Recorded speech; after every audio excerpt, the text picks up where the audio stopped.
Shalom frères et sœurs, cette vidéo est conçue pour présenter l'Évangile dans son entièreté, en mentionnant au passage les épreuves et les souffrances destinées à nous affermir dans la foi, ce qui est souvent omis dans les tracts d'évangélisation. Pour servir d'outil d'évangélisation à tous ceux qui se soucient des brebis du Seigneur errant toujours hors de son enclos. C'est également pour dire au monde entier combien Dieu nous aime et ne désire qu'aucun ne périsse. Soyez bénis par cette présentation que vous êtes d'ailleurs libre de télécharger et de distribuer gratuitement avec le lien pourvu dans la description de la vidéo ci-dessous. Adoption dans la famille de Dieu, le processus d'adoption. Jésus, la parole de Dieu faite homme. Jésus est la parole de Dieu au commencement. Jean 1, 1. Il est venu dans ce monde pour nous réconcilier avec Dieu en expiant les péchés du monde par son sang précieux versé à la croix. 1 Jean 2, 2. Christ est mort pour tous. Il a payé pour notre liberté alors que nous étions pécheurs et ne l'avions pas connu. Voilà l'amour dont il nous a aimés, inconditionnel. Jean 3, 16. Invitation pour tous.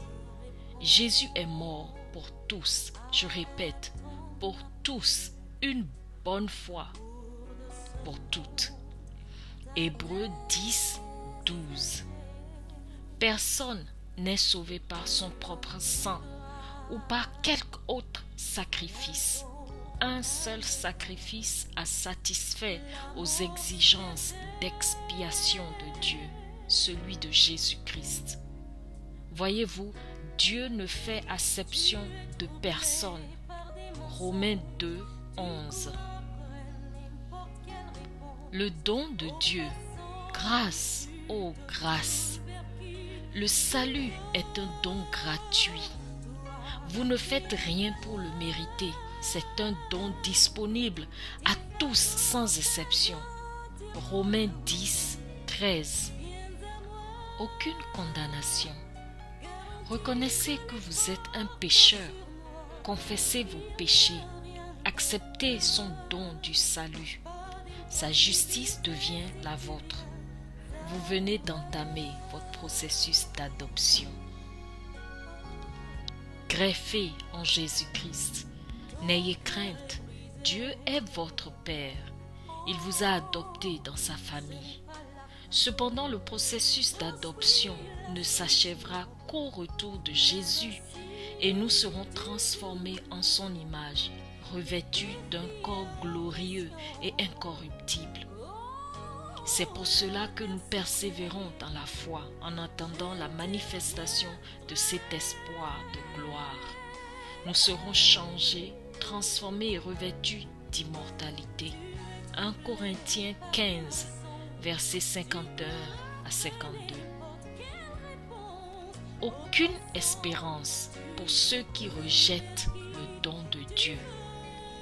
Jésus n'est pas venu pour condamner le monde, mais pour le sauver. Jean 3, 17. Il veut qu'aucun ne périsse. Jean 3, 16. Rejeter le don du salut est le plus grand péché qui vous condamne. Rejeter le salut qu'offre Dieu revient à choisir la condamnation dans les temps de feu. M'avez-vous compris? Vos péchés sont pardonnés lorsque vous demandez le pardon de Jésus. Mais il n'y a plus aucun espoir si vous rejetez ce don. Repentance et pardon. Le pire n'est pas que vos péchés soient nombreux et dégoûtants. Le pire, c'est de rejeter le pardon offert par Dieu. Ésaïe 1, 18. Père. Bienvenue dans la famille de Dieu, où nous attendons tous impatiemment son retour et sa promesse. Baptême d'eau par immersion. Le baptême d'eau par immersion est votre prochaine étape dès que possible. Marc 16, 16. Lorsque vous êtes plongé dans l'eau, vous témoignez publiquement de votre mort avec Christ, renonçant ainsi à votre ancienne nature de pécheur. Romains 6, 4. En émergeant de l'eau, cela signifie que vous êtes désormais couvert de la justice de Christ et la puissance qu'il a ressuscité des morts vous est désormais disponible. 2 Timothée 2, verset 11. Revêtu de la puissance du Saint-Esprit, en tant qu'enfant de Dieu, il est impératif que vous receviez le Saint-Esprit. Jean 24, 26. L'Esprit Saint vous revêtira et vous donnera la capacité de développer les caractères de Jésus. Il vous comblera de dons afin de vous équiper, vous édifier et édifier aussi les autres au travers de vous. 1 Corinthiens 12, verset 1 à 10, 2 Pierre 4, verset 10. L'Esprit de Dieu en vous. Sachez ceci. Vous ne pouvez pas être un enfant de Dieu et ne pas avoir son esprit. La stabilité avec le Saint-Esprit. Le Saint-Esprit nous enseigne et nous guide en toute vérité. Votre stabilité en Christ dépend du Saint-Esprit. Il vous remplira, vous guidera, vous enseignera et vous réconfortera. Éphésiens 4, verset 14. Si quelqu'un n'a pas l'Esprit du Christ, il ne lui appartient pas. La preuve que vous avez reçu le Saint-Esprit n'est pas obligatoirement le parler en langue. Surtout, ne vous culpabilisez pas si le Saint-Esprit choisit de vous accorder d'autres dons plus tôt.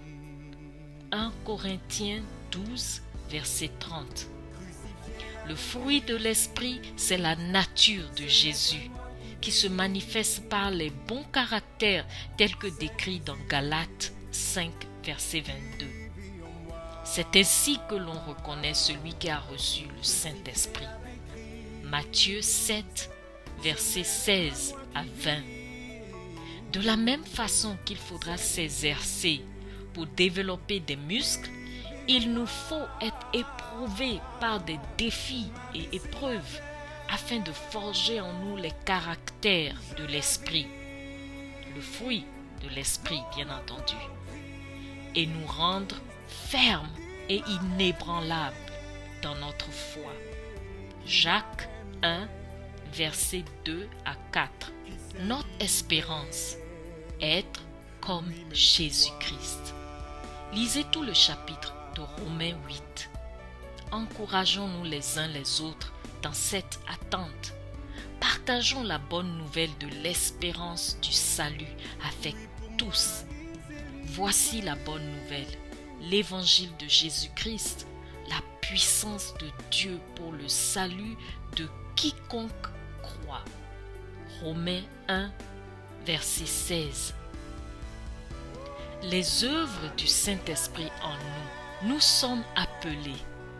Nous sommes élus par le Seigneur Jésus et nous devons lui rester fidèles.